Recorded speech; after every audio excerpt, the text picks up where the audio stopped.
Mapagpalang umaga po sa ating lahat mga kapatid.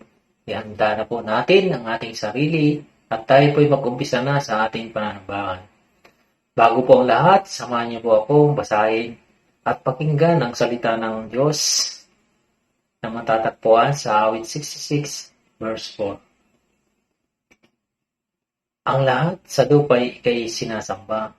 Awit ng papuri, yaong kinakanta. Ang iyong pangalay pinupuri nila. Pagpalain nawa ang pagkabasa at pagkarinig sa salita ng Diyos. Sabay-sabay po tayong manalangin. Diyos na dakila at makapangyarihan sa lahat, lubos po kaming magpapasalamat sa buhay at kalakasan na pinakalob mo ngayong araw na ito. Naway gabayan mo po ang taong gamitin mo na siyang magbibigay aral sa amin. Bigyan mo siya ng kalakasan para may bahagi niya ng maayos ang iyong mga salita. Tulungan mo po ang bawat isa sa amin at ilayo mo kami sa lahat ng sakit, tukso, sakuna at kapamakan. Naway bigyan niyo kami ng karunungan at maging matatag kami sa lahat ng pagsubok namin naranasan.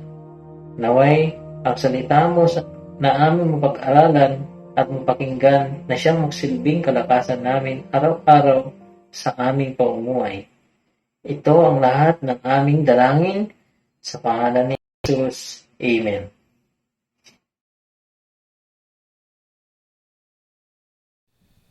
A blessed morning to all, church! Morning! Ayan, sama-sama natin bigyan ng papuri at pasasalamat ang ating Panginoon, for the joy of our Lord is our strength. Amen? Amen! Amen! So let's sing our first song, Joy.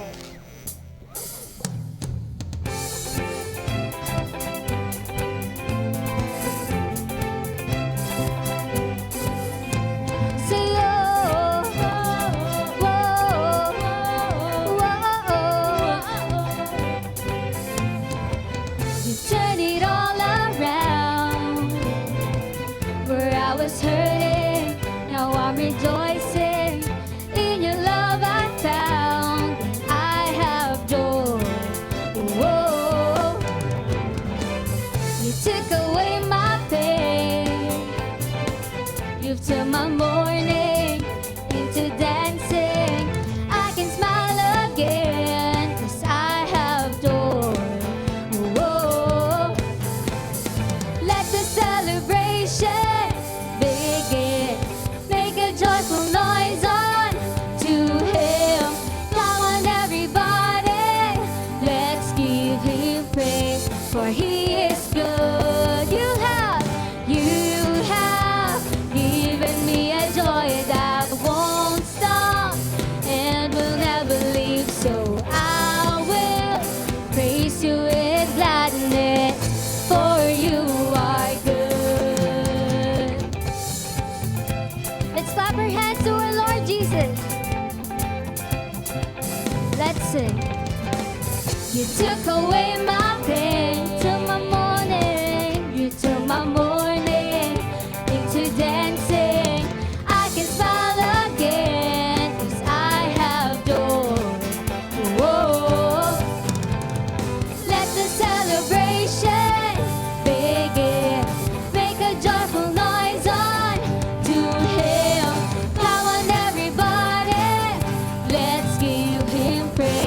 For He is good. You have given me a joy that won't stop and will never leave. So I will praise You with gladness, for You are good. You have given me a joy that won't stop and will never leave. So I will praise You with gladness, for You are good. Let's all together sing the bridge part of the song.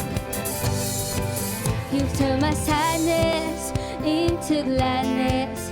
You've turned my sorrow into joy. And now I'm singing and I'm dancing, and I will shout for joy. You've turned my sadness into into gladness. You've turned my sorrow into joy. And now I'm singing and I'm dancing, and I will shout for joy. You've turned my sadness into gladness. You've turned my sorrow into joy. And now I'm singing and I'm dancing, and I will shout for joy. Say you have given me a joy that won't stop and will never leave. So I will praise you with gladness, for you are good. You have given me a joy that won't stop and will never leave. So I will praise you with gladness, for you are good. For you are good, Lord. For you are good. For you are good. Let's clap our hands to our Lord Jesus.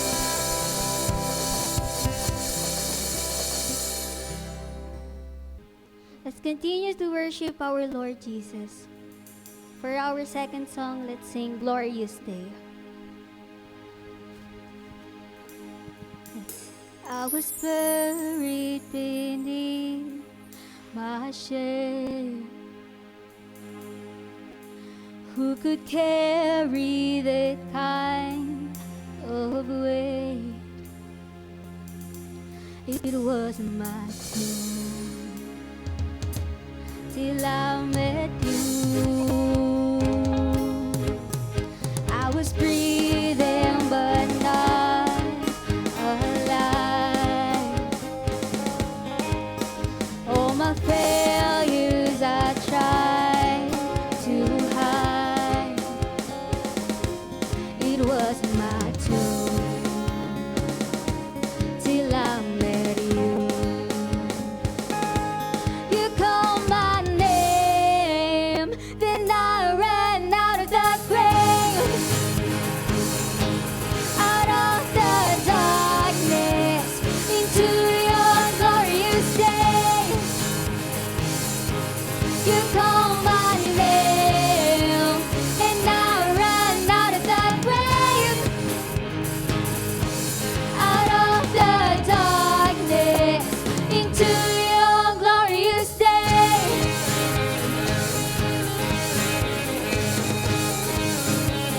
Now your mercy has saved my soul. Now your freedom is all that I know. The only knew Jesus when I met you. You called my name, and I ran out of the grave, out of the darkness, into your glorious day. You called my name, then I ran out of the grave, out of the darkness, into your glorious day.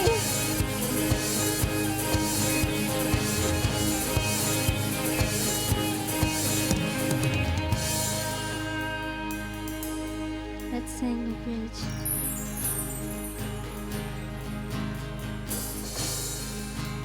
Let's sing, I needed rescue.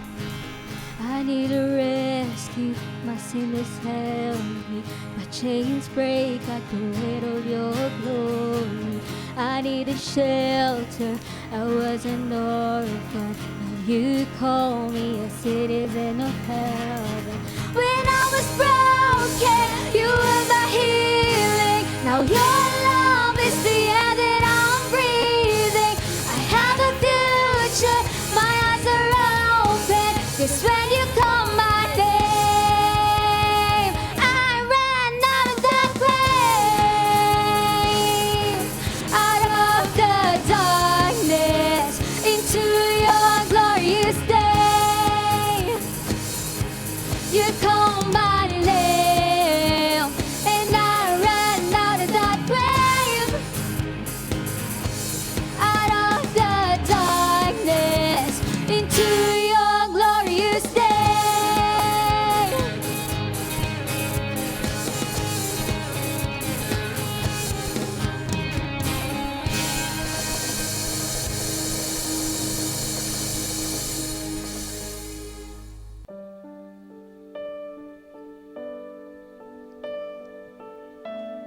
truly that you are great, Father God.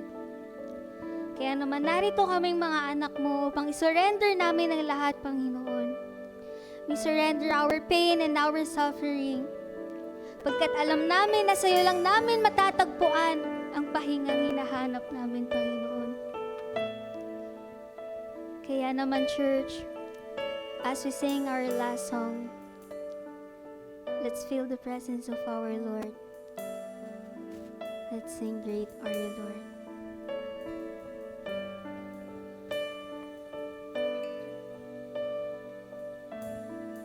Let's sing. You give life, you are love, you bring light to the darkness, you give hope, you restore every heart that is broken.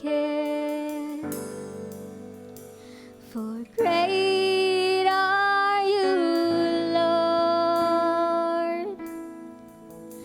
It's your breath in our lungs, so we put out our praise. We put out our praise. It's your breath in our lungs, so we put out our praise to you only.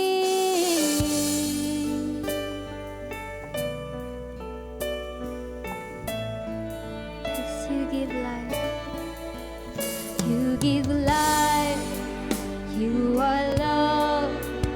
You bring light to the darkness. You give hope. You restore every heart that is broken. For great are you, Lord. Great are you, Lord. It's your breath in our lungs, so we put out our praise. We put out our praise. It's your breath in our lungs, so we put out our praise to you only. It's your breath in our lungs, so we put out our praise. We put out our praise. It's your breath in our lungs, so we put out our praise to you only.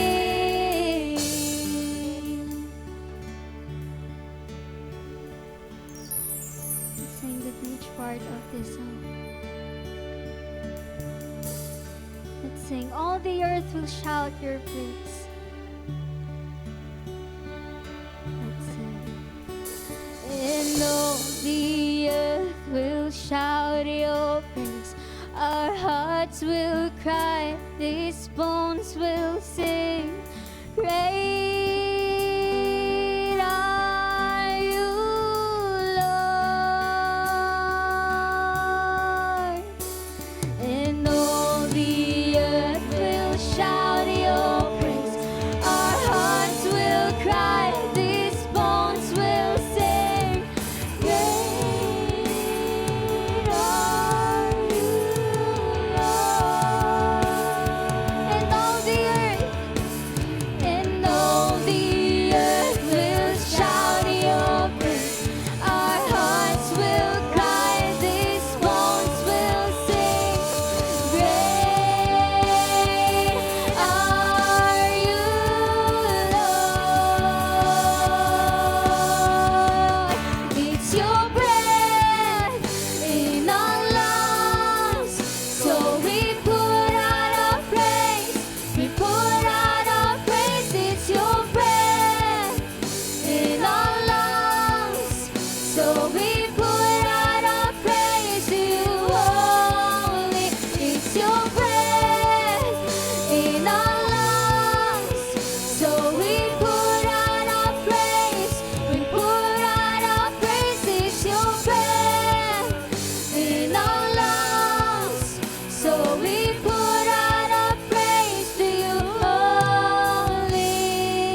and adoration to our Lord Jesus Christ. Amen and amen.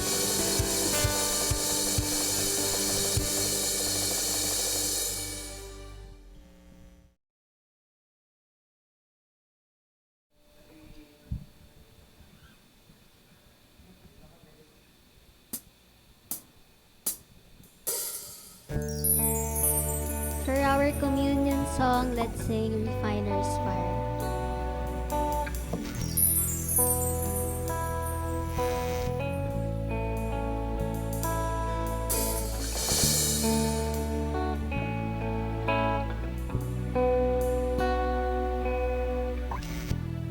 Let's sing.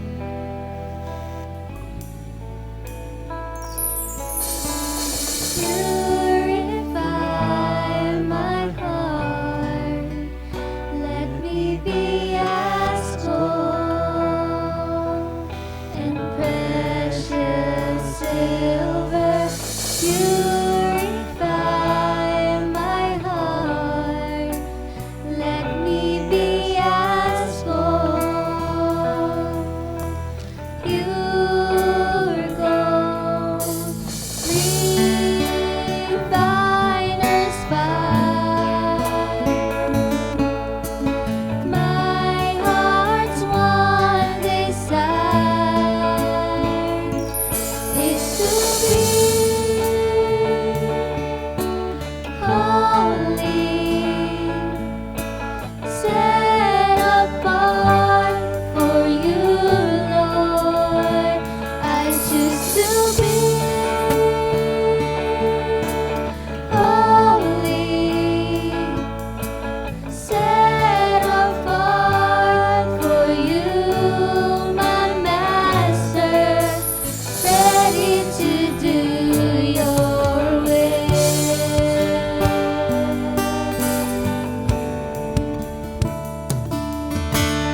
Purify my heart, cleanse me from within, and make me holy. Purify my heart, cleanse me from my sin, deep within. Refiner's fire, my heart's one desire is to be holy, set apart for you, Lord. I choose to be holy, set apart for you, my Master, ready to do your will.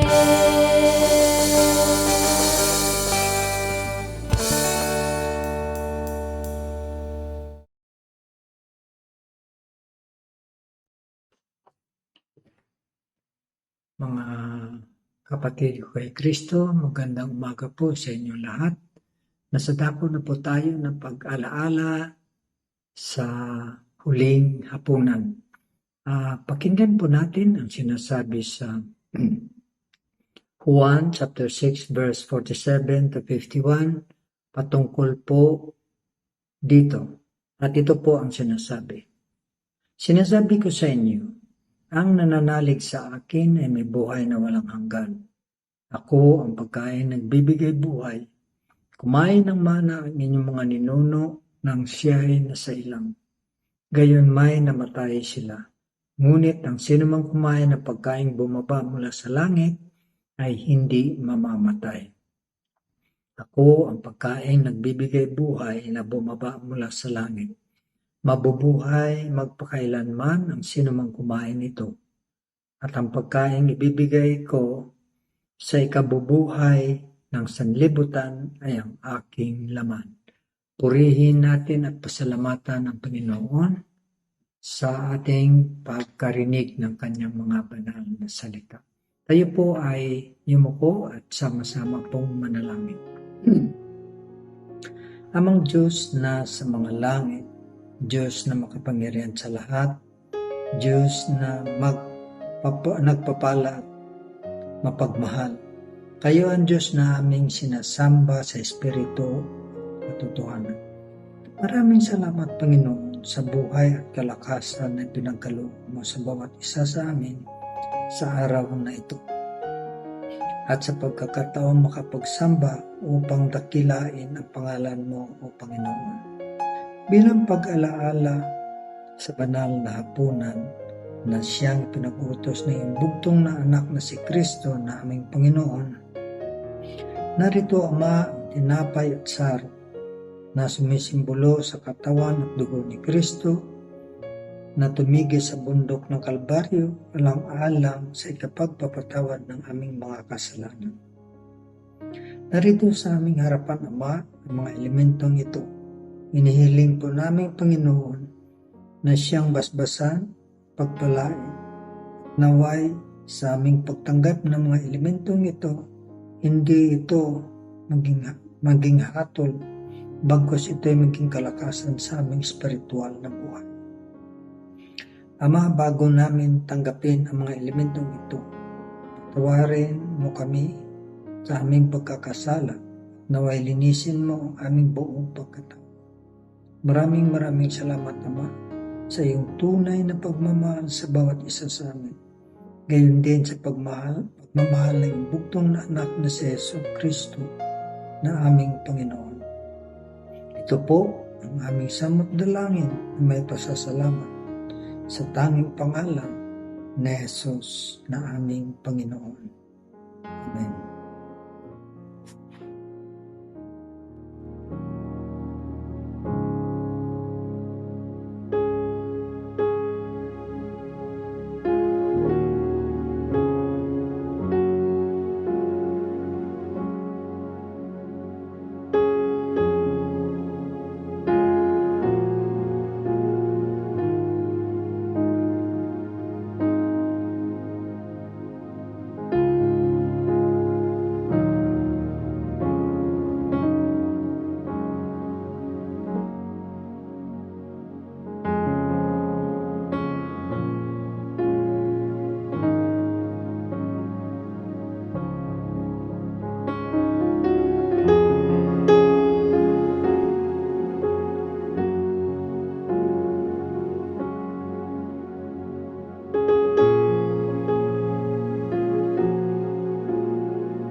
Magandang umaga po sa inyong lahat, mga kapatid po namin kay Kristo.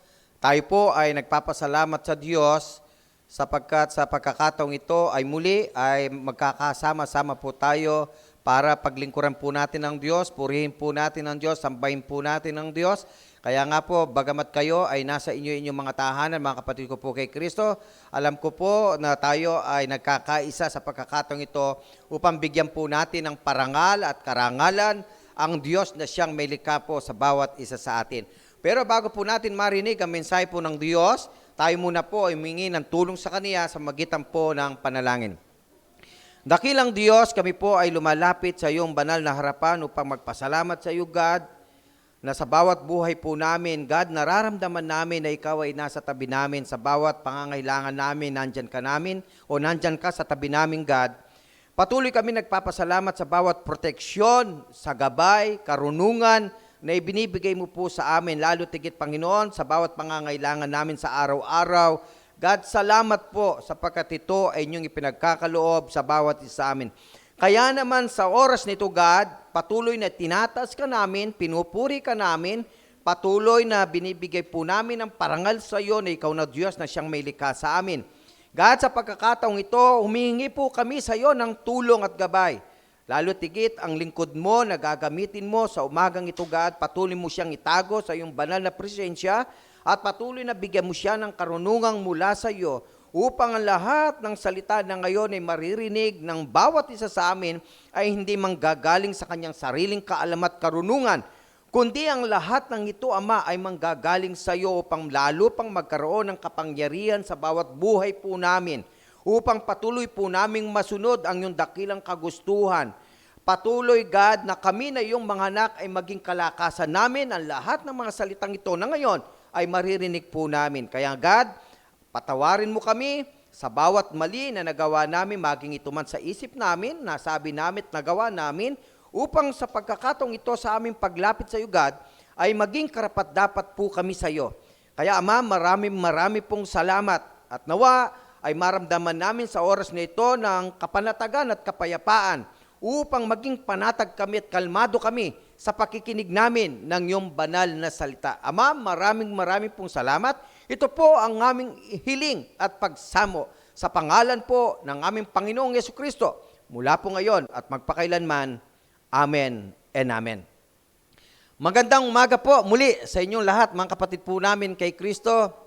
Sa pagkakataong ito na po yung pinakahuling paksa na tinatalakay po natin, yung temang tinatalakay po natin, God Purpose for Humanity. Ito po yung ikalimang linggo ho na tatalakay natin. Kasi nung nakarang linggo po, tinalakay po natin yung created to rest. Okay po, dyan ay tinalakay natin na tao ay dumating sa pagkakataong dapat ay magpahinga, wala siyang naging kapahingaan, because nagkaroon siya ng tinatawag na restlessness because of worries, because of contentment sa buhay po natin. At dumarating po yan, na-experience po ng tao yan. Pero sa mensaheng ng nakaraang linggo, pinakita ng Diyos ang kanyang kabutihan sa bawat isa atin kung gaano tayo kamahal. Okay po? Kasi talagang lahat ibinibigay po ng Diyos sa atin. Kaya sa pamagitan po ng mensaheng ito, ay pinapakita po ng Diyos na tayo po ay talaga na mahalaga tayo sa kanyang harapan. Hindi ho basta-basta tayo. Hindi basta-basta yung pagkalikha niya po sa atin. Kaya nga, sa unang paksang tinalakay natin na God Purpose for Humanity, God created by the image of God. So ang tao po, linikha niya by the image of God. Hindi ho sa mukha yan, pero kung ano yung kakayahang meron ng God, lalo na sa kanyang karakter. Ang tao po marunong magmahal, ang tao po marunong magpatawad, ang tao po marunong tumanggap, ang tao po ay marunong magpasensya, ang tao po marunong magbigay.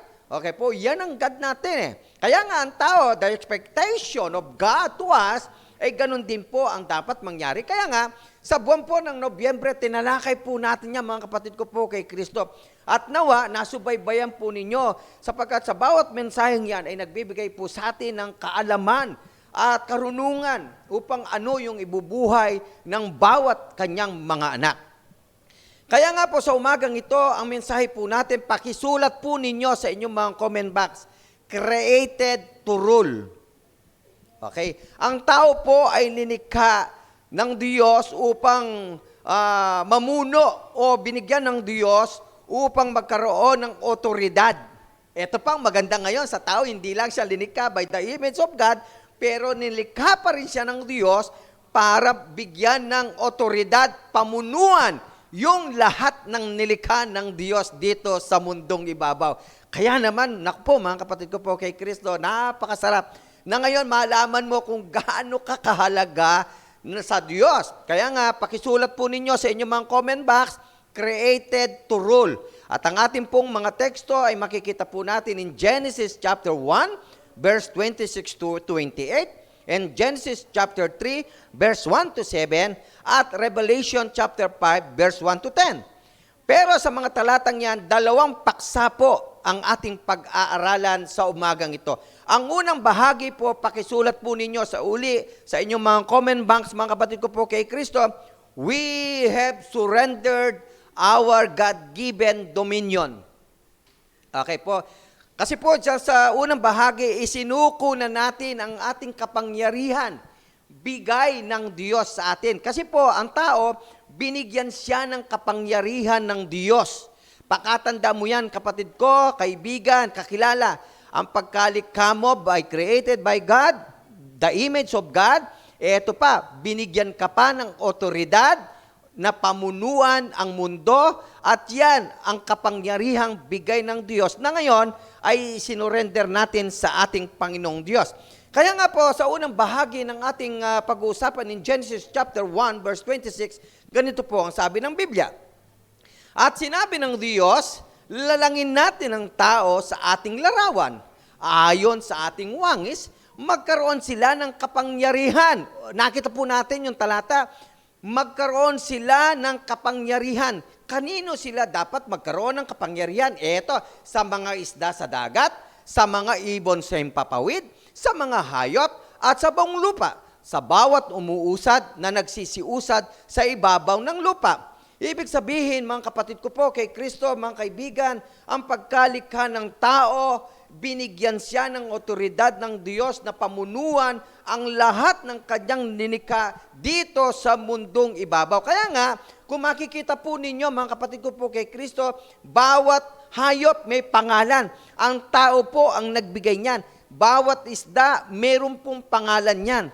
Kaya nga minsan, naalala ko, in my family, pag bumibili ako ng isda, minsan hindi alam kung ano ang pangalan. Pag hindi alam ang pangalan ng isda, kasi yung mga anak ko, minsan hindi alam yung isda, hindi nila kakainin pag hindi nila kilala yung isda. Kaya minsan pag ako po ay dumarating pagkakataon, ako po ay namamalengke, pag bumili po ako ng isda, tinatanong ko talaga kung anong pangalan ng isda. Pag sinabi po ng nagtitinda ng isda, kung ano yung pangalan, yun, sasabihin ko na sa mga anak ko, kung ano po ang pangalan ng isda, yung kakainin na nila. Kaya nga dito pa lamang, malalaman natin na talagang tao nagbigay ng pangalan sa isda. Hindi lang yan, pati po sa hayop, even sa puno, sa prutas. Lahat ng yan, mga kapatid ko po, kay Kristo, ang tao ang nagbigay ng pangalan sapagkat ang tao ang binigyan ng karapatan ng Diyos na pangunahan ang lahat ng linikha ng Diyos dito sa mundong ibabaw. Kaya maliwanag po ang sulat sa Genesis chapter 1 verse 27, mga kapatid ko po kay Kristo, ang sabi ng Biblia, at nilalang ng Diyos ang tao ayon sa kanyang sariling larawan, ayon sa larawan ng Diyos, siya nilalang. Kaya nga tingnan po ninyo, nilalang niya sila na lalaki at babae. Kaya tingnan po ninyo, mga kapatid ko po kay Kristo, yung pagkalikha ng tao.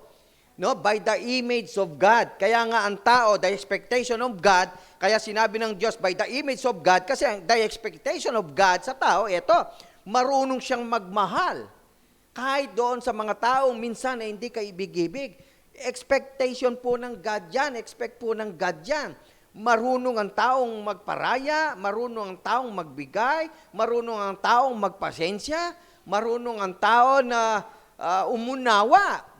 Okay po, kaya nga tinuro ng Diyos yan, and even Christ tinuro niya yan nung siya ay nasa lupa. Kasi nga, yun ang gusto ng Diyos. Kaya nga linikha tayo ayon sa kanyang larawan because yung God natin, ganyan po yung kanyang karakter. Kaya nga po, alam po ninyo, mga kapatid ko, ito yung gusto ng Diyos ngayon na makita niya sa tao. Kaya nga, ang mensaheng ito ay patuloy na nagbibigay ng kaalaman. Okay, pagbubukas ng kaalaman upang tayo po, kayo at ako, ay malaman natin ano yung titindigan natin bilang kanyang mga anak. Okay po, kaya nga maliwanag po sa mensaheng ito, kung nasubaybayan po ninyo ang lahat ng mga paksang tinalakay natin sa buwan po ng Nobyembre, naku po mga kapatid ko, napakahalaga na malaman po natin ang layunin ng Diyos sa tao. Kaya nga in verse 28 po sa Genesis chapter 1, sabi po ng Biblia, at sila'y binasbasan ng Diyos at sa kanila'y sinabi ng Diyos, kayo'y magpalaanakin at magpakarami at kalatan ninyo ang lupa. Eto ngayon, at inyong supilin at magkaroon kayo ng kapangyarihan sa mga isda sa dagat at sa mga ibon sa himpapawid at sa bawat hayop na gumagalaw sa ibabaw ng lupa. Anong ibig iparating ng Biblia, mga kapatid ko po kay Kristo? Ang sabi po, may karapatang supilin. Okay ho? ng tao yung mundo. May karapatan ng tao na kontrolin yung linikha ng Diyos. Ibig sabihin, mayroong karapatan ng tao na pamunuan at pangunahan niya ang mundo. Pero, ito yung problema natin, mga kapatid ko po kay Kristo. Ano ang problema kinakaharap ng tao? Ito, yung linikha ng Diyos na dapat niyang kontrolin, yung linikha ng Diyos na dapat niyang pangunahan, hindi yun ang nangyari. Ang nangyari po, because of sin, ang tao po ang sumunod doon sa linikha ng Diyos. Imbes na ang tao sambahin niya yung Creator, ang sinamba ng tao yung creation. At yan din ang nangyayari sa kasalukuyan, mga kapatid ko po kay Kristo, hanggang ngayon. The present, sa kasalukuyang buhay natin, marami pa rin tao ang sumusunod at ginagawa yung binaliktad niya, yung kanyang otoridad. Niwalang halaga niya ang kanyang otoridad at kapangyarihang pangunahan ang mundo na linikha ng Diyos para sa kanya. Kaya nga po, alam po ninyo, there was a hierarchy evident in creation. God ruled over man, and man ruled over creation. Yung Diyos, pinapangunahan niya ang tao, pero yung tao, pinapangunahan niya yung creation.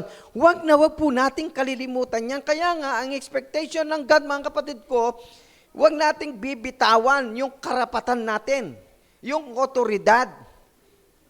Okay po? Yun ang gusto po ng Diyos sa buhay po natin. Kaya nga, that hierarchy was overturned in Genesis chapter 3. Eto ngayon, ang problema. Ngayon, pag-usapan po natin ito, mga kapatid ko.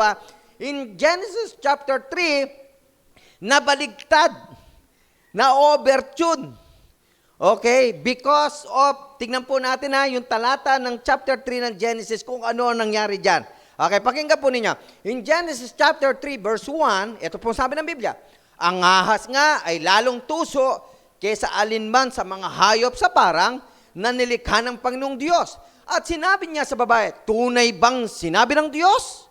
Nakita po natin yung sinabi po ng ahas, kung paano niya po linlangin ng tao na binigyan ng karapatan ng Diyos kahit sa ahas. Okay, kasi hayop po yan. Okay, na dapat pangunahan niya, pero hindi yun ang nangyari. Yung ahas ang nasunod. Yung tao ang sumunod. Nabaligtad, mga kapatid ko po, kay Kristo. Kaya nga, alam po ninyo, kaya nga, sabi po, tunay bang sinabi ng Diyos, huwag kayong kakain sa alinmang punong kahoy sa halamanan? Ito yung bagay na ngayon ay gusto ko pong ilahad sa inyo sa magitan ng tulong ng Diyos. Okay po, in Genesis chapter 3 na overtune, bumaligtad po. Yung otoridad at kapangyarihan ng tao, isinuko niya doon sa linikha ng Diyos. Okay po? Binitawan ng tao sa Genesis chapter 3 yung kanyang kapangyarihan. Okay po? At iniwan niya, iniwalang halaga niya yung otoridad na yan.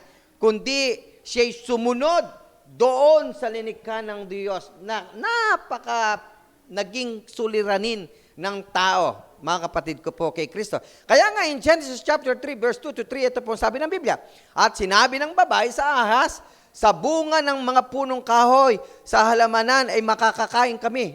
Nakita po ninyo ang pag-ibig ng Diyos. Mga kapatid, alam po ninyo, pakisulat nga po ninyo sa inyong mga comment box. Okay?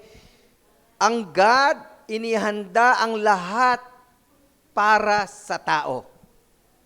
Bakit? Ang sabi po ng babae ito, makakakain kami sa lahat ng linikha. Ibig sabihin, nihanda ng Diyos ang lahat ng bagay para sa tao. Hindi magugutom ang tao.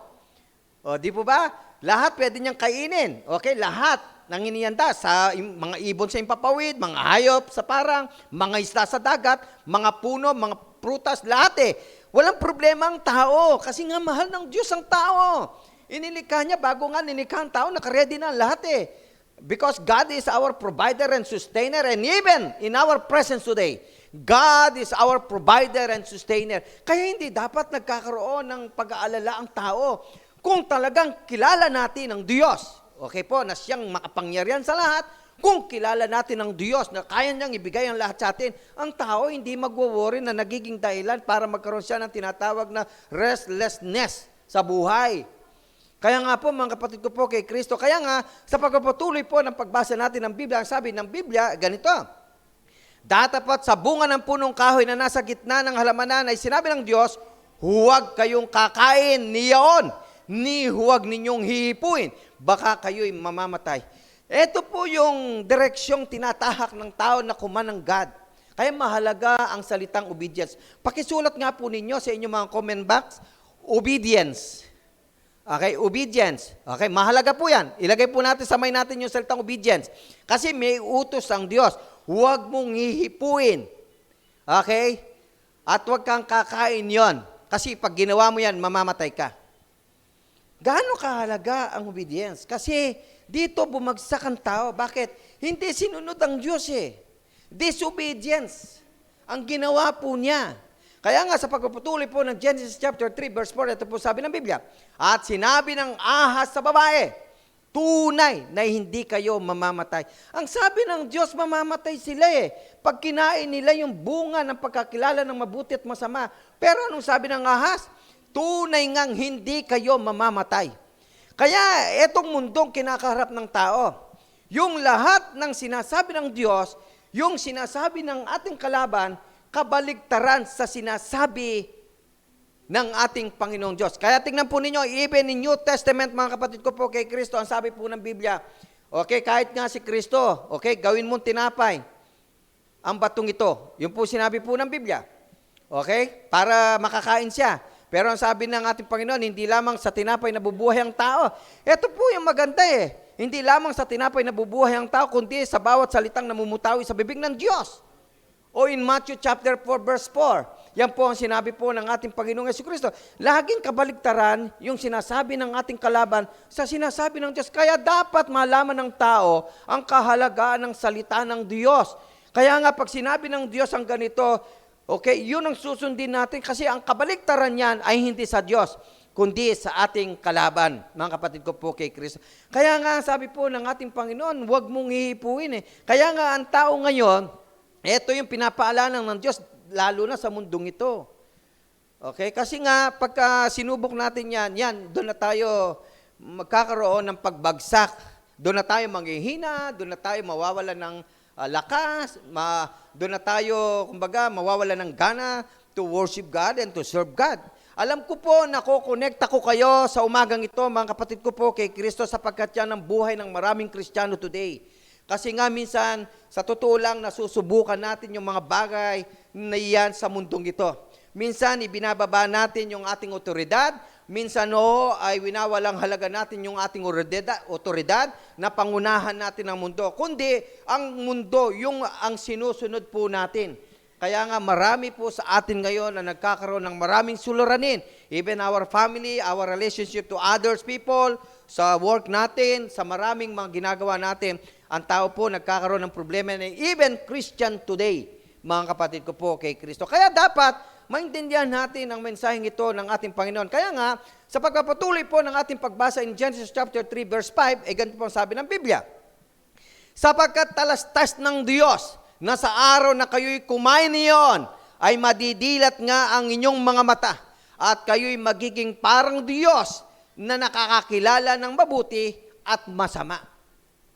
Yan ang sinabi po ng kalaban. Kaya nga yung sinabi ng kalabang ito sa tao, nagkaroon ng interes ang tao na maging kagaya siya ng Diyos. Kaya nga ito po yung nangyari. Kaya nga ang tao sinubok po niya yan. Kasi nga nagkaroon siya ng pagnanais, nagkaroon siya ng tinatawag na greedy na yung kasakiman, interes, pansarili, okay, sinaway niya na, okay, nilimot na niya yung sinabi ng Diyos, kundi ang sinunod niya ay yung kalaban sapagkat nagkaroon na siya ng kaalaman na kailangan maging kagaya siya ng Diyos. Kaya nga, ito yung problema ng maraming mga tao ngayon, mga kapatid ko po kay Kristo.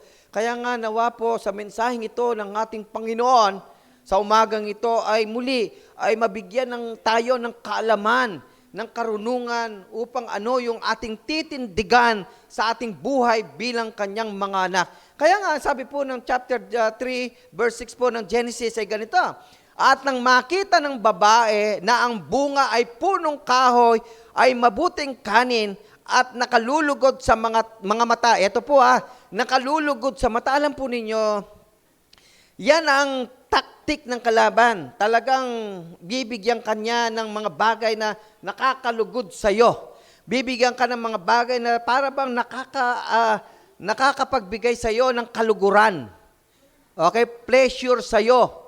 Ito yung mundo, yun ang alok ng kalaban natin eh. Kasi yun ang taktik ng kalaban natin eh. Talagang ibibigay niya sa iyo yung nakakalugod sa iyo, yung gustong-gusto mo, yung gusto mong maranasan, yung gusto mo sa buhay na ito ay meron ka, ibibigay yan lahat ng kalaban po natin. Kaya nga, nung sinabi ng ahas kay Eva, no, nakita ni Eva yung puno o yung bunga na nakakalugod at ang sarap-sarap kainin. Kaya wala siyang nagawa, nadapa siya eh. Kaya nga sabi ng Biblia, at kahoy na mananasa upang mapagpantas sa tao, ay pumitas siya ng bunga niyon at kinain. At binigyan din niya ang kanyang asawang kasama niya at ito'y kumain. Mga kapatid ko po kay Kristo, sa pagkakataong ito, sa umagang ito, ay nagsasalita muli ang Biblia sa atin, nilalarawan niya ang mga bagay na nangyari nung una, kung paano bumagsak ang tao, kung paanong tinukso ng kalaban natin ang tao upang bitawan niya ang otoridad, yung kanyang kapangyarihang pangunahan, ang lahat ng nilikha ng Diyos, kundi iniwan niya at sumunod doon sa nilikha na dapat yung nilikhang yung ahas na yon ang sumunod kay Eva at kay Adan, pero hindi ho yun ang nangyari. Sa kasalukuyang buhay po natin, eto rin po yung nangyayari ngayon. Maraming mga tao po ngayon, hindi ho ibinibigay yung kanyang otoridad, kundi binibitawan niya yung kanyang otoridad at iniiwan niya yung kanyang otoridad. At ang kanyang sinusunod ay yung mundo na dapat ay sumunod sa tao, na sapagkat yan ang sinabi ng Diyos. Kaya maraming mga tao sa kasalukuyan, ito po yung problema natin mga kapatid ko po, and even Christian today. Kaya nga nagkakaproblema po tayo, nagkakaproblema kayo. Kasi nga, hindi yung dapat gawin, hindi ho yun ang nagawa mga kapatid ko po kay Kristo. Kaya nga, sabi po ng Genesis chapter 3 verse 7, ito po sabi ng Biblia, at nadilat kapwa ang kanilang mga mata, at kanilang nakilalang sila'y mga hubad, at sila'y tumahi ng mga dahon ng puno ng igos, at kinilang ginawang panapi. Kaya nga eto na, bumagsak ng tao, nakita nila na sila'y mga hubad. Anong ibig sabihin nun? Okay, dahil sila ay nagkasala na. Nagkaroon na sila ng conscience. Okay, nagkaroon na sila ng guilt. Okay? Kasi yan eh. Gusto nila na maranasan kung ano ang God natin. Pero nakalimutan nila yung sinabi ng Diyos na walang pagsalang sila ay mamamatay. Kaya sa panahong ito, ng chapter 3 ng Genesis, na-separate po, namatay sila spiritually.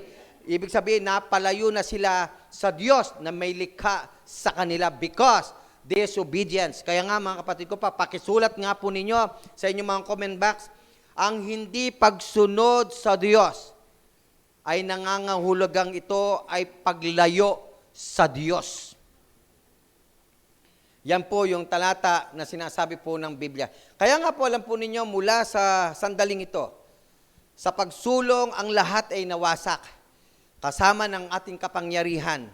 Habang pumapalawot po ang mundo, habang ang tao dumadami, nag-circle, okay, nawasak po ang lahat yan. Pati po yung kapangyarihang ibinigay ng Diyos sa Kanya ay natangay. Ginamit natin ang ating otoridad sa mga paraang hindi nagpaparangal sa Diyos.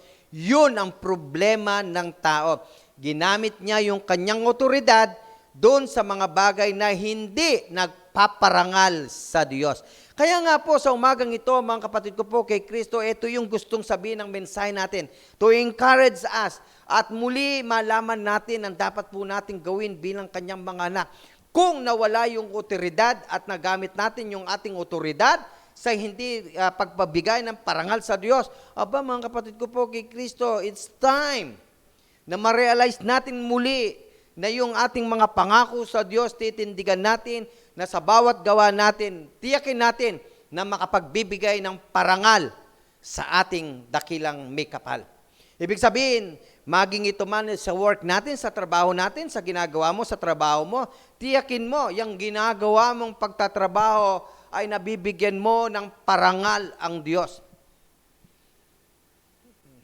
Kung sa pag-aaral, ikaw ay nag-aaral ngayon, titiyakin mo rin yung pag-aaral ay matitiyak mo yung ginagawa mong pag-aaral ay nabibigyan mo ng parangal ang Diyos sapagkat binigyan ka ng otoridad.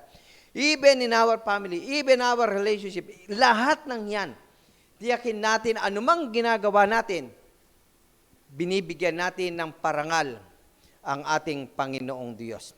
Yan po kasi yung otoridad na binigay sa atin ng Diyos na nawala sa atin because of sin. Kaya nga, alam po ninyo, may sinabi po ang Matthew chapter 10, verse 42 to 45. Ang sabi po ng Biblia, at sila'y pinalapit ni Jesus sa kaniya at sa kanila'y sinabi, nalalaman ninyo na yaong mga inaring mga pinuno ng mga hentil ay nangagpapanginoon sa kanila. At ang sa kanila'y mga dakila ay nagsisigamit ng kapamahalan sa kanila. Datapot sa inyo ay hindi gayon. Sa atin to. Kundi ang sino mang ibig na dumakila sa inyo ay maging lingkod ninyo. At ang sino mang sa inyo ay maging tagapanguna o manguna ay magiging alipin ng lahat. Sapagkat ang anak ng tao rin naman ay hindi naparito upang paglingkuran, kundi upang maglingkod at ibigay ang kanyang sariling buhay na pangtubos sa marami. Maliwanag po yung tala ng Biblia, mga kapatid ko po, kay Kristo.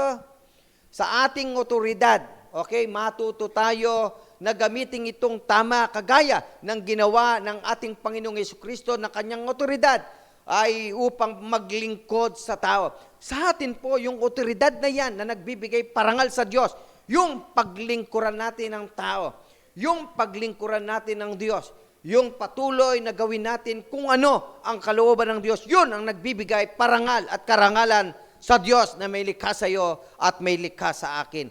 Yan ang sinasabi po ng talata ng Biblia. Kaya nga in our application today, sa umagang ito, ikaw ba ay nagbibitiw? Okay. Binibitawan mo ba? Sa ngayon ang tanong natin, hanggang ngayon ba ay binibitawan mo ang kapangyarihan, otoridad na pangunahan mo ang mundo? O ang lahat ng mga bagay nito? Hanggang ngayon ba ang mundo pa rin ang nasusunod sa iyo? Yun ang mga tanong po natin sa umagang ito. Okay? Hanggang sa kasalukuyan ba yung mga bagay na nandito sa mundong ito ang nagpapaikot sa iyo? Hanggang sa kasalukuyan anumang bagay, yung pa rin ba ang nagpapaikot sa iyo? Yung pa rin ba ang sinusunod mo sa umagang ito? O nangingibabaw sa iyo sa lugar kung saan tinawag ka ng Diyos upang maging otoridad? O ang tanong natin, lumalaban ka upang ipaglaban mo ang otoridad at kapangyarihang ibinigay ng Diyos sa iyo? Na na ituro natin, o ituro nito sa atin tungkol sa ating pagiging magulang o sa ating mga pakikipag-ugnayan sa iba't ibang relasyon. Dapat pa tayo magsisi sa lahat ng malaadan. Kung sa pagkakataong ito, mga kapatid ko, ay nagiging malaadan pa rin tayo na pagiging walang kabuluhan at tulad ng ahas na pang-agaw. Mga kapatid ko, it's time to repent and surrender everything to God. Kung sa kasalukuyan hanggang ngayon ay malaadan tayong sinurrender natin yung otoridad na pangunahan natin ng mundo at sinunod niya yung ahas at ngayon sinunod natin ang mundo. Mga kapatid ko, sa pagkakataon ito, yun ang pagkakataon natin na muli isuko natin sa Diyos ang lahat ng ito. Ang ikalawang bagay na nais ko pong ipaglingkod sa inyo, sulat po ninyo sa inyong mga comment box, Christ reestablish humanity's rightful reign. Tinatag muli ni Kristo ang nararapat na paghahari ng sangkatauhan. Okay? Because of Christ uli. Okay? Muli po niyang itinatag. Okay? Itinayo yung karapatan ng tao sa mundong ito. Okay? Muli niyang ipinakita, binigyan ng pagkakataon ng tao, yung kanyang iniwang otoridad ay muling pinakuha niya sa tao because of Christ. Kaya nga napakahalaga ang ginawa ng ating Panginoong Jesucristo sa bawat buhay ng ating sa buhay po natin, mga kapatid ko po kay Kristo. Kaya nga makikita po natin in Revelation chapter 5, Pag-aralan po natin, ang Revelation chapter 5 po begins with weeping and ends with joyous worship. Okay, yun po yung Revelation chapter 5. The reason for the weeping is that no one in heaven or on earth or under the earth was able to open the scroll or look into it. God's plan of redemption, everything God will accomplish, do not open the scroll means that history has no point, no destination, and no climax. Kasi nga, yung chapter 5 po ng Revelation, walang sino man pong makapagbasa niyan. Walang sino man pong makapagbukas ng scroll na yan. Kaya nga po, yan yung weeping. Kasi nga ho, pag walang makagawa, makapagbukas niyan, naku po, kawawa po ang tao, kaya nga weeping eh. Okay? Nagkakaroon po ng tinatawag na pagguho ng damdamin, nagkakaroon po ng walang kapag-asa kasi nga wala silang makita, even yung sinasabi po ng Biblia. Pero alam po ninyo, mga kapatid ko po kay Kristo, sa Pahayag chapter 5, verse 1 and 2, ito po ang sabi po ng Biblia. At nakita ko sa kanang kamay ni Yaong nakaupo sa luklukan ng isang aklat na may sulat sa loob at sa labas, na tinatakang mahigpit ng 7 tatak. At nakita ko ng isang malakas na anghel na nagtatanyag ng malakas na tinig, sinong karapat dapat magbukas ng aklat at magtanggal ng mga tatak nito. Okay, yun po yung verse 1 and 2. Talaga naghahanap po sila kung sino yung karapat dapat at may karapatang magbukas ng scroll na yan. Pero wala nga po silang makita. Kaya nga po nagkakaroon po sila ng pag-iyak. Okay? Nag-weeping. Kasi po talagang pag wala pong nakapagbukas ng scroll na yan, ang tao po kawawa, ang tao po walang pag-asa, ang tao po ay patuloy na alipin siya ng kasamaan, ang tao po ay patuloy na susunod doon sa mundong linikha ng Diyos. Ang tao po ay napaalipin sa mundo na linikha ng Diyos. No? Napaalipin siya doon sa kasinulungan ng mundo. Kaya nga kawawa po yung tao, kaya nga talagang tumatangis po sila. Okay po, kaya sa una talaga, ang Revelation chapter 5 ay puro pagtangis po yan, mga kapatid ko po kay Kristo. Pero, mga kapatid ko po kay Kristo, ito yung maganda. Sa katapusan po ng chapter 5 na yan, ha? Makikita po natin hanggang sa verse 10. Hindi na ho pagtangis, kundi napakasaya. Bakit? Merong nakapagbukas ng scroll na yan. Okay po. Kaya nga po, in verse 3 and 4, ang sabi po ng Biblia, at sino man sa langit o sa ibabaw man ng lupa, sa ilalim man ng lupa, ay hindi makapagbukas ng aklat. O makatingin man, at kayo umiiyak na mainam. Kasi ho talaga, bakit ka hindi iiyak? Eh wala kang pag-asa. Bakit hindi ka tatangis? Okay po, ay talagang mapapanganib ka ang iyong kaluluwa. Okay, walang kasiguruhan, walang direksyon. Kasi nga hindi natin alam kung ano yung dapat nating gawin. Kasi nga nandun sa loob ng scroll na yan, yung dapat na ginawa. Okay, dapat nating gagawin. Kaya nga maliwanag po yung Biblia po na sinasabi po natin. Kaya in verse 4, ang sabi niya, at ako'y umiyak na mainam. Okay po, sapagkat hindi makasumpong ng sino bang marapat magbukas ng aklat o makatingin man. Kaya even John, kasi siya yung sumulat ng Revelation, talagang sinabi niya, talagang siya man ay umiiyak. Walang makita eh. Walang nakasumpong, walang makaabot sa pamantayan ng Diyos. Okay ho, kawawa ang tao. Mga kapatid ko po kay Kristo. Kaya nga, alam po ninyo, in verse 5, sabi po ng Biblia, at sinabi sa akin ang isa sa matatanda, huwag kang umiyak. Narito, eto na, narito ang leon sa angkan ni Huda, ang ugat ni David, ay nagtagumpay upang magbukas ng aklat at ng 7 tatak nito. Sa kauna-unahang pagkakataon sa sulat ni John, sa Revelation chapter 5, verse 5, meron nang umabot at nakaabot sa pamantayan ng Diyos na magbubukas ng scroll. Yan ay magmumula sa lahi ni Huda, sa ugat ni David. Mga kapatid ko. Okay po? Na magbubukas ng scroll. Ibig sabihin, dito ay magkakaroon na ng pag-asa ang tao. Dito ay magkakaroon na ng kaligtasan ng tao. Dito magkakaroon na ng katagumpayan ng tao sapagkat meron ng isa na pwedeng magbukas ng scroll na yan na magmumula sa lahi ni David na mula sa angkan ng Huda. Kaya nga mga kapatid ko, sino ang sinasabi ng Biblia na makapagbubukas ng scroll na yan?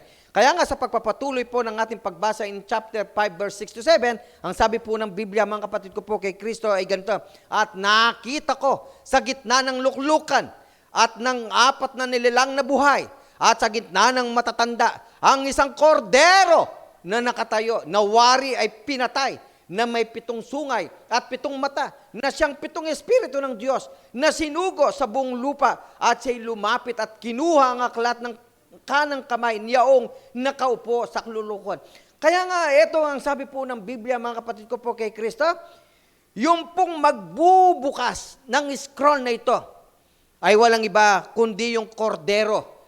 Alam po ninyo kung sino ang kordero ng Diyos? Walang iba kundi ang ating Panginoong Hesukristo ng wika ng Biblia na waring pinatay. At ang korderong niya na pinatay ay walang iba kundi ang ating Panginoong Hesukristo. Nangangahulugan lamang na sinabi po ng Biblia nang magbubukas po ng aklat o ng scroll ay walang iba kundi ang ating Panginoong Hesukristo, sapagkat ang ating Panginoong Hesukristo ay pinatay upang tubusin ang kasalanan ng kasangkatauhan. Kaya nga po, alam po ninyo, mga kapatid ko po kay Kristo, maliwanag ang ginawa ng Diyos. From the beginning of ng Genesis, nandyan na yung pagmamahal ng Diyos sa tao. Okay, binigay niya lahat sa tao. Minahal niya ang tao. Kahit po sa totoo lang, hanggang sa pagbagsak ng tao, ang Diyos hindi huminto sa paggawa ng paraan para ang tao ay ma-save niya. Kaya ang paraang ginawa ng Diyos, isinugo niya yung kordero. At ang korderong yan, walang iba kundi ang ating Panginoong Hesukristo. Upang muli yung binitawang karapatan o ng otoridad ng tao ay makuha at magkaroon pa ng kaligtasan. And because of Christ. Ganyang kamahal. And even in Revelation, kaya Genesis to Revelation, makita natin ang istorya ng Biblia. Ang Diyos pa rin ang patuloy na gumagawa ng paraan upang abutin niya ang tao. Kaya nga alam po ninyo, mga kapatid ko po ay kay Kristo, sa lahat ng aming mga kababayan, sa lahat ng aming mga kamag-anak, napakahalaga na malaman natin ito. Ano ngayon ang dapat mong gawin sa ganitong aspeto na ginagawa ng Diyos, sa lahat ng parte ng Diyos na ginagawa niya para sa iyo, para huwag ka mapahamak.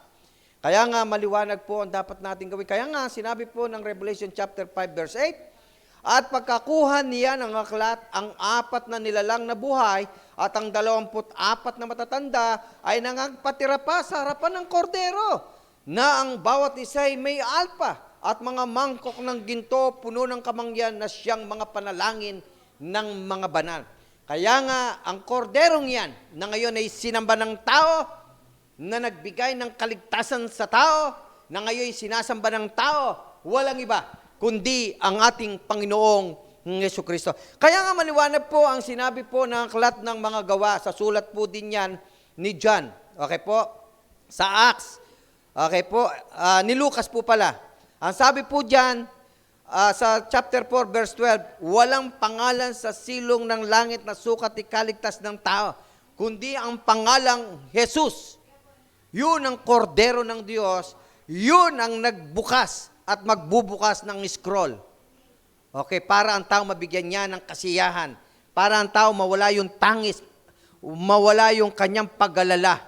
Bakit ang Diyos ang sumagot ng lahat ng yan? Kaya ngayon, ang tao, kung ikaw ay naniniwala sa ating Panginoong Hesukristo, eto na ngayon ang napakasarap, hindi na pagtangis. Okay? Kundi isang saya na ngayon ay ibibigay ng Diyos sa iyo. Isang kapanatagan at kapayapaan ng buhay. Isang pag-asang ibibigay ng Diyos sa iyo kung patuloy na ngayon ay kikilalanin mo ang kordero na nagbukas ng scroll at kikilalanin mo ang kordero na pinatay upang tubusin ang kasalanan ng sangkatauhan. Maliwanag ang tala ng Biblia, mga kapatid ko po kay Kristo at mga kababayan. Kung ano ang dapat po natin gawin sa buhay po natin upang magkaroon tayo ng tunay at wagas na kaligtasan makakarating sa buhay na walang hanggan. Kaya nga po, sa huling talata po ng Revelation chapter 5, verse 9 to 10, ang wika ng Biblia, at sila'y nangag-awitan ng isang bagong awit na nagsasabi ikaw ang karapat-dapat na kumuha ng aklat at magbukas ng mga tatak nito, sapagkat ikaw ay pinatay at binili mo sa Diyos ng iyong dugo ang mga tao sa bawat angkan at wika at bayan at bansa, at sila iyong ginawang kaharian at mga saserdote sa aming Diyos, at sila'y nangagahari sa ibabaw ng lupa. Eto na, mga kapatid ko, sila ngayon ay nagkaroon ng napakasaya, nag-aawitan, okay? Sapagkat sila po ay nawala na yung tinatawag na pagtangis. Pinalitan ng Diyos yung pagtangis ng saya. Okay po, sa pamamagitan ng ating Panginoong Jesucristo, sapagkat sa pamamagitan po daw ng kanyang dugo, binili niya sa Diyos yung lahat ng bawat angkan at wika at bayan, bansa, dito sa daigdig na ito. Mga kapatid ko po kay Kristo. At ang wika ng Biblia ngayon, sila'y nag-ahari sa ibabaw ng lupa. Muli, ibinalik ng Diyos, ibinalik ng ating Panginoong Jesucristo yung kapangyarihan, yung otoridad na pangunahan ang mundo ng tao. Sapagkat yan ang sinabi po ng ating Panginoon. Kaya nga ang paksa natin, created, okay, to rule. Yan po yung paksa po natin. Kaya nga, in my conclusion, mga kapatid ko po kay Kristo, you and I were not created to merely rule over a video game world. We were tasked with ruling over an actual, beautiful, God-centered world. Today, we live in a world of brokenness and rebellion. We must bring the reign of heaven to earth. Kaya nga, sabi po ni John Piper, ang sabi po niya ay ganito, God will accomplish His purpose. Therefore, let us be both passionate worshipers and messengers of reconciliation, so that more and more worshipers are brought into the fold. Mga kapatid ko po kay Kristo, sa lahat ng aming mga kamag-anak, kaibigan, kakilala, sa umagang ito, nawa po yung paksang tinalakay nating created to rule ay patuloy na nagbigay sa atin ng lakas at kaalaman kung ano yung dapat po natin gawin sa kasalukuyan po nating buhay. Mga kapatid ko, sa bawat panalangin po natin, nawa ay magsama-sama po tayo na kilalanin nating mabuti ang Diyos na siyang may likha sa atin. Na sa huling paksa nating tinalakay na ngayon sa buwan po ng Nobyembre ay patuloy niyang pinadama ang pagmamahal niya sa iyo. Na kahit ikaw ay nadapa, kahit ikaw ay nawala sa paningin ng Diyos, kahit ikaw ay lumihis ng landas, kahit anong ginawa mo sa buhay mo, pero ang ibinalik ng Diyos ay kung gaano kanya kamahal at gumawa siya ng paraan upang ibalik ang nawala sa iyo. Ngayon, sa pagkakataong ito, mga kapatid ko po kay Kristo, tindigan natin ang ginawa ng Diyos, ang lahat ng parting ginawa niya para sa iyo. Ang ngayon, sa kasalukuyan, ano yung parte naman na gagawin mo para sa Diyos? Kaya nga, ang sabi po ng mensaheng ito, ang gagawin ng tao ay patuloy na sundin kung ano ang kagustuhan ng Diyos. Meron na pong picture tayong nakita sa panahon ni Adan, ni Eva, na sila binitawan ang otoridad na ibinigay ng Diyos. Nawa po sa pagkakataong ito at sa umagang ito, makita natin na yung ibinigay ng otoridad at kapangyarihan ng Diyos ay hawakan nating maigi upang tayo po ang manguna at pangunahan ang mundo. Hindi ho ang mundo ang mangunguna at magpapaalipin po tayo sa mundong ito kung ano ang kanyang gawa, sapagkat yan po ay hindi gusto ng Diyos. Kaya nga po sa mensahe po ng ating Panginoon sa umagang ito ay nalaman natin kung ano ang dapat po natin gawin. Nawa po ay naging kalakasan natin ang mensahe pong ito ng ating Panginoong Diyos. Kaya nga po mga kapatid ko po kay Kristo, manatili po tayong magtiwala sa Diyos, sumunod sa Diyos, at pagkatiwalaan natin ang Diyos na siyang may likha ng ating buhay. Maraming po salamat sa inyo sa patuloy po ninyong pakikisama sa patuloy na pagpupuri sa dakilang may kapal. Pagpalain po ang bawat isa sa atin sa umagang ito, and God bless us all.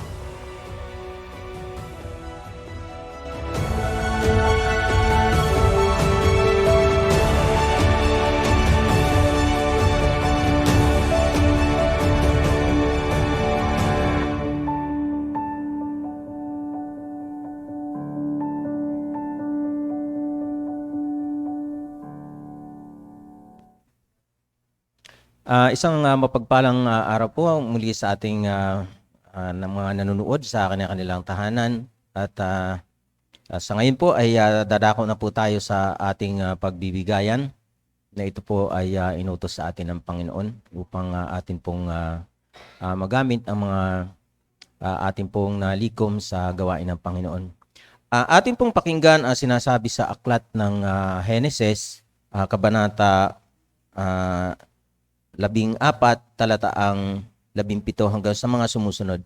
At ganito po ang ating mababasa. At nilabas na sinalubong siya ng hari ng Sodoma pagkatapos na siya ay magbalik na mula sa pagpatay kay Chedorlaomer at sa mga haring kasama niya sa libis ng Shave na siyang libis ng hari. At si Melchizedek na hari ng Salem ay naglabas ng tinapay at alak at siya'y saserdote ng kataas-taas ng Diyos. At binasbasan niya siya na sinabi, pagpalain si Abram na kataas-taas ng Diyos na may ari ng langit at ng lupa. At purihin ang kataas-taas ng Diyos na nagbigay ng iyong mga kaaway sa iyong kamay at binigyan siya ni Abram ng ikasampung bahagi ng buong Samsam. At sinabi ng hari sa Sodoma kay Abram, ibigay mo sa akin ang mga tao at kunin mo sa ganang iyo ang mga pag-aari. Purihin ang Diyos sa pagbabasa at pagkarinig ng kanyang banal na salita. Tayo po'y manalangin. Muli po, dakilang Diyos, ikaw ang Diyos na aming kinikilala, na kataas-taas ang Diyos, na siyang nagbigay, na siyang magpapala sa amin, na kinikilala namin ikaw ang pinaka makapangyarihang Diyos ng lahat. Kaya Panginoon, sa mga oras na ito, amin pong dinadalangin sa iyo na ang lahat po ng nagbigay ng kanilang mga kakayanan ay ito, Panginoon, ay pagpalain mo sila na itong mga kanilang pagpapala, Panginoon, na ina-share din sa iba, ay ito, Panginoon, ay upang aming magamit ito upang ihayag ang iyong mga salita, na itong mga mga alay na ito, Panginoon, ay siyang pagpapala para din sa iba. Kaya Panginoon, muli naming idinadalangin ito na ang lahat ng aming mga nalikom, ito po ay paspasan mo at pagpalain, na ito'y magamit namin upang ang iyong kaharian dito sa lupa ay maipalaganap namin, na itong magagamit naming mga salaping ito, ano man ang naibigay namin, ay ito, Panginoon, ay pagpalain mo. Kaya ito po ang aming hinihingi sa iyo at pinapasalamat sa dakilang pangalan ni Jesus. Amen.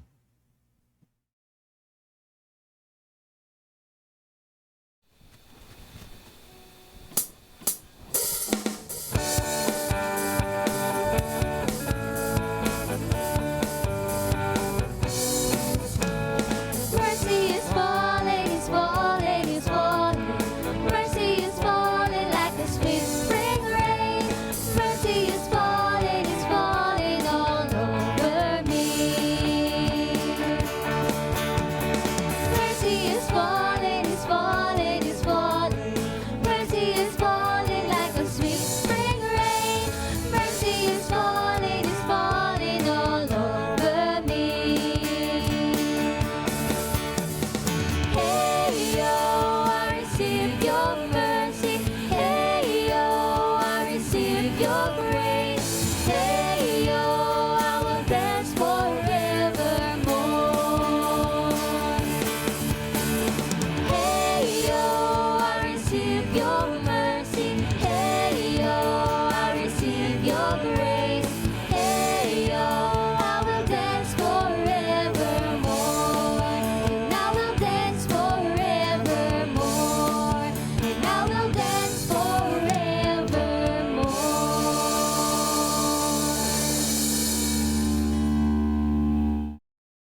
closing song, Let's Sing Till I See You.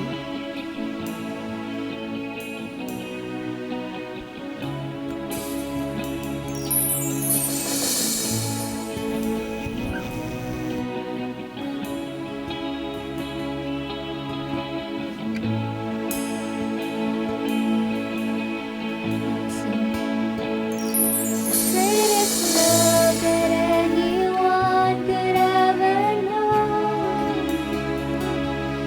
overcame the cross and grave to find my soul.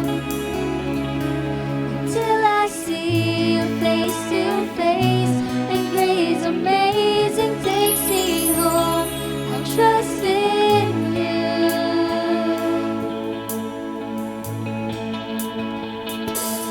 All I am, I live to see your kingdom come. And in my heart, I pray you let your will be done. Until I see you face to face, and grace amazing takes me home. I'll trust in you.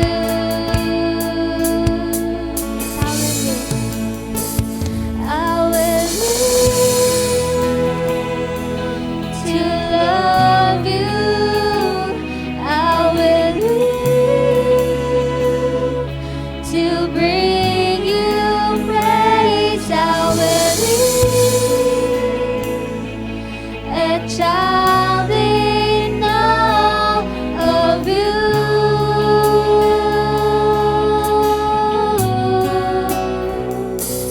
Long a voice to call the universe to be.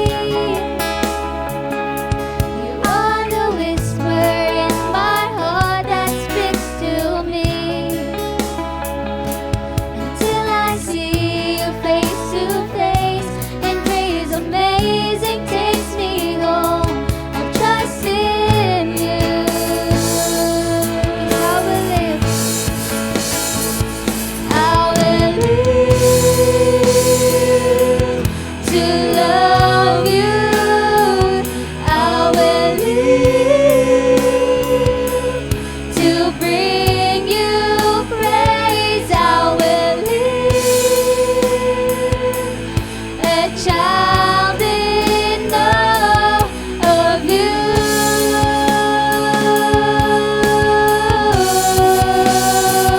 I will live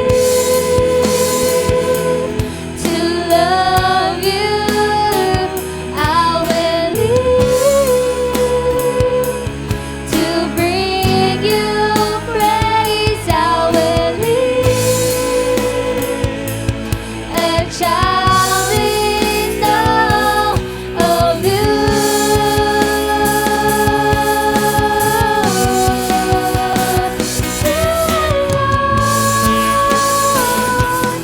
Our God of all, you alone are worthy, Lord, and in all I am, my soul will bless your name. You alone are God of all, you alone are worthy, Lord, and in all I am, my soul will bless your name.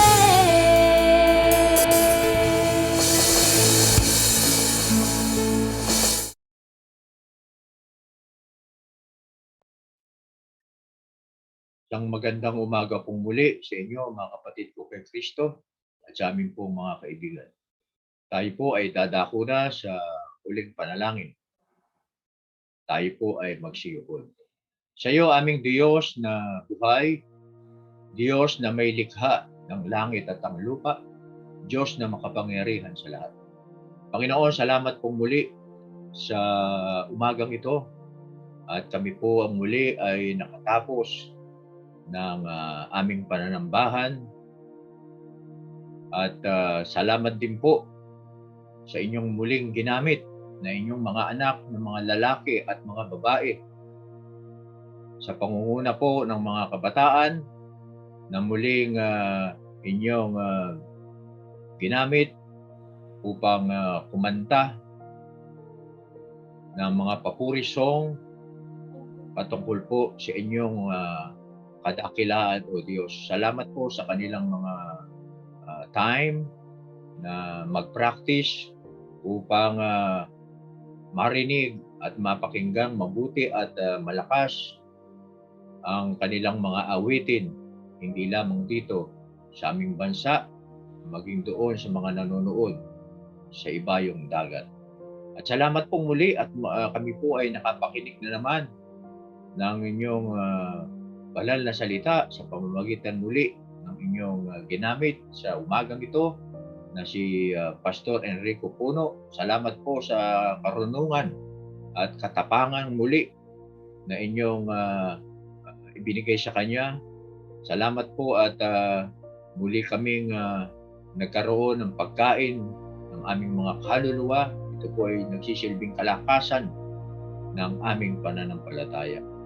Nawa po Panginoon ay sa mga darating na mga gawain tulad nito ay patuloy niyong gamitin ang inyong lingkod na ito. At ganoon din po sa media team muli. Ito po ay aming pinagpapasalamat sa kanilang matyagang pagpupursige upang ang live streaming na ito ay maging maganda, maayos, na mapanood hindi lamang dito sa aming bansa, maging doon din sa mga nanonood sa ibayong dagat. At ganoon din po Panginoon ay ipinagpapasalamat din namin ang nalalapit ng mga pagtitipon muli ng face-to-face.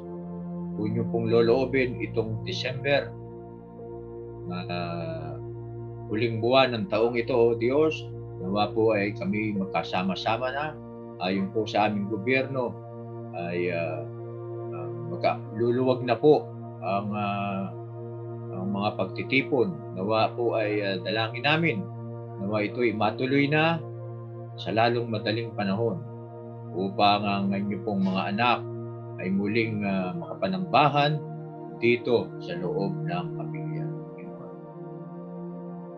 At ipinagpapasalamat din po namin, Panginoon, ang mga nabakunahan muli ng mga kabataan. Nawa po, Panginoon, ay maging maganda ang pakiramdam nila sa mga bakunang kanilang tinanggap, O Diyos. Samahan niyo po sila hanggang sa mga second dose na kanila pong tatahakin sa mga susunod na mga buwan, O Diyos. Kaya po, Panginoon, pinagpapasalamat din namin at kakaunti na ang nagkakasakit ng COVID-19. Salamat po sa mga sagot niyo sa aming pong mga panalangin.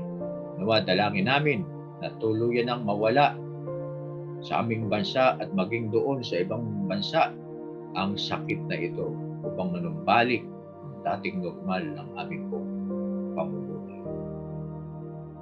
At ganoon din po, Panginoon, dinadalangin namin ngayon pong araw na ito ay magkakaroon po ng eleksyon dito sa Imus Church of Christ. Nawa po, Panginoon, ang mapipiling mga matanda sa iglesia, mga diakono, mga diakonesa.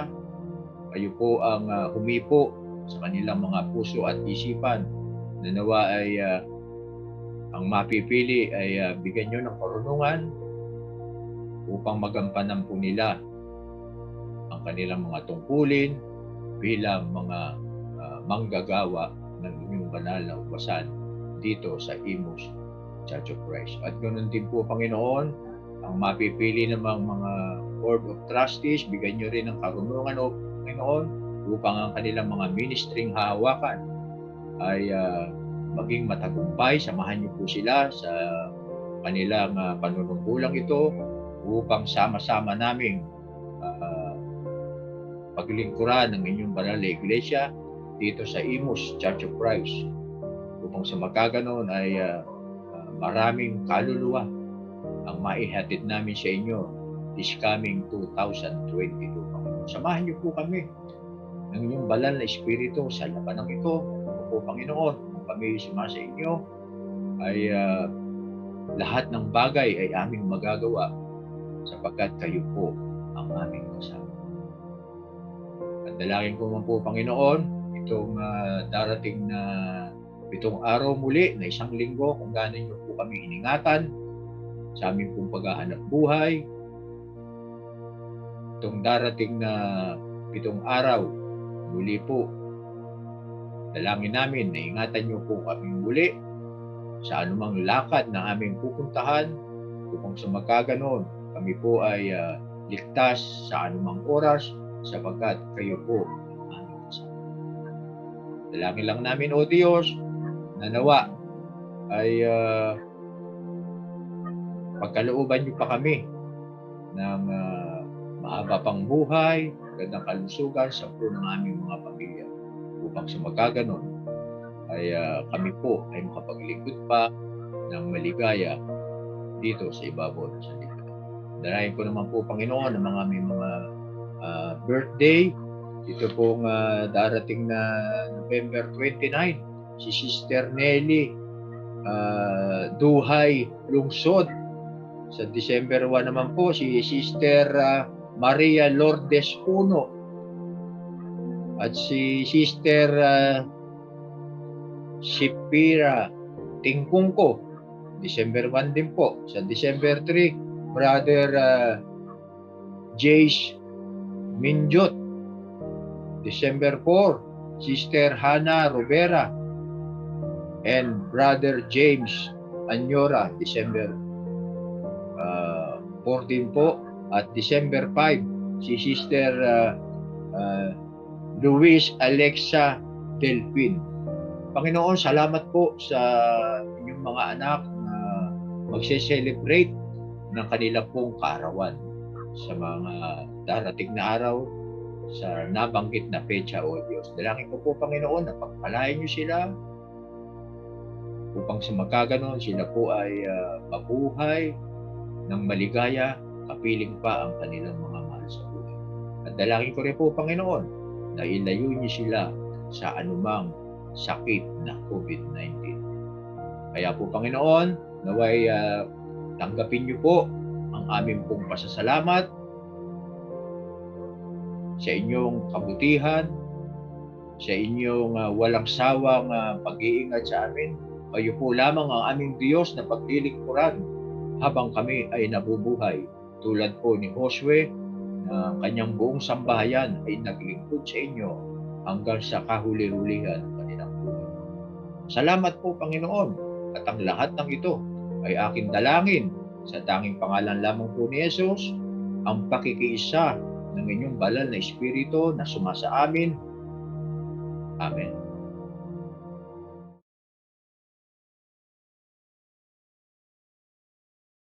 Mga kapatid kay Kristo, sabay-sabay po natin tanggapin ang pagpapala ng ating Panginoon. Ang Diyos ng kapayapaan ay siya muling bumuhay sa ating Panginoong Hesus na naging dakilang pastol ng mga tupa na dahil sa kanyang dugo na pinagtibay na walang hanggang tipan. Naway pagkaloob niya sa inyo ang lahat ng kailangan ninyo upang maisagawa ang kanyang kalooban. At sa pamamagitan ni Jesucristo ay gawin niya sa atin ang nakalulugod sa kanya. Papurihan nawa si Kristo magpakailanman. Amen.